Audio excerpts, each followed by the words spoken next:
15 de julho de 2019, British Columbia, Canadá. Essa história começa quando a polícia encontra os corpos do casal Sheena Dees e do seu namorado Lucas Fowler na rodovia 97, perto de Liard Hot Spring, ao norte da província de British Columbia. Sheena tinha 24 anos e era de North Carolina, Estados Unidos, enquanto seu namorado, Lucas Fowler, era australiano. Eles estavam viajando ao redor do mundo, visitando alguns parques nacionais no Canadá, quando o inesperado aconteceu. Essas são imagens 2 dias antes de seus corpos serem encontrados. Eles foram assassinados a tiros. Uma van azul de 1986 foi encontrada na cena do crime, provavelmente a van que eles estavam viajando.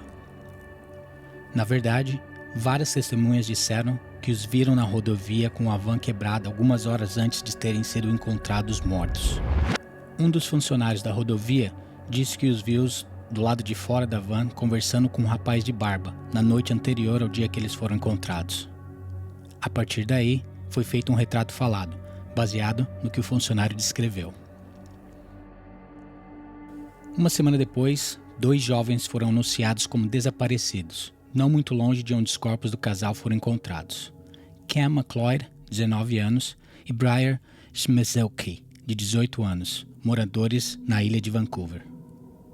A caminhonete que eles estavam viajando foi encontrada em chamas na rodovia 37, perto de Deer Lake, na província de British Columbia, ou Colômbia Britânica, a mais ou menos 470 quilômetros de onde o casal tinha sido encontrado. Os 2 rapazes foram amigos desde a infância e trabalhavam no Walmart. O corpo queimado de um homem, não identificado, que acreditava-se estar nos seus 50 ou 60 anos, também foi encontrado perto de onde os 2 jovens haviam sido encontrados. Alguns dias depois, o corpo do homem foi identificado. Seu nome era Leonard Aiki. Esses corpos foram encontrados não tão próximos um dos outros, mas na mesma província e perto da rodovia chamada Rodovia das Lágrimas, em inglês Highway of Tears. Para quem não conhece, a Highway of Tears é conhecida no Canadá pelo desaparecimento de pelo menos 40 mulheres desde a década de 70.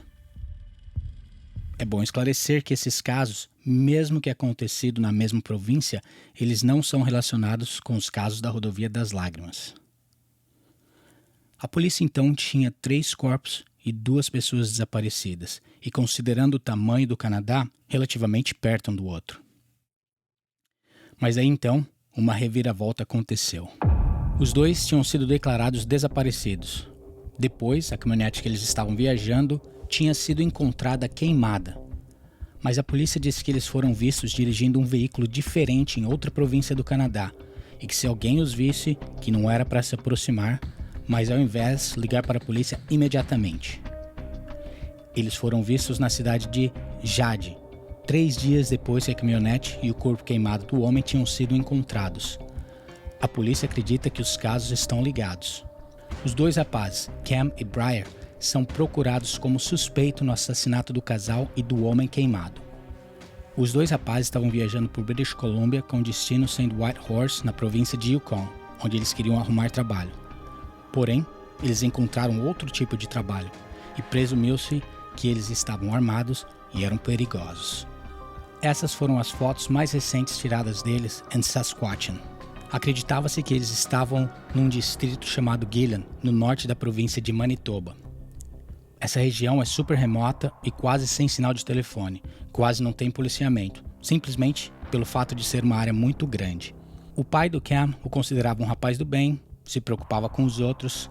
Por que fazer as coisas que a polícia suspeitava que eles estavam fazendo?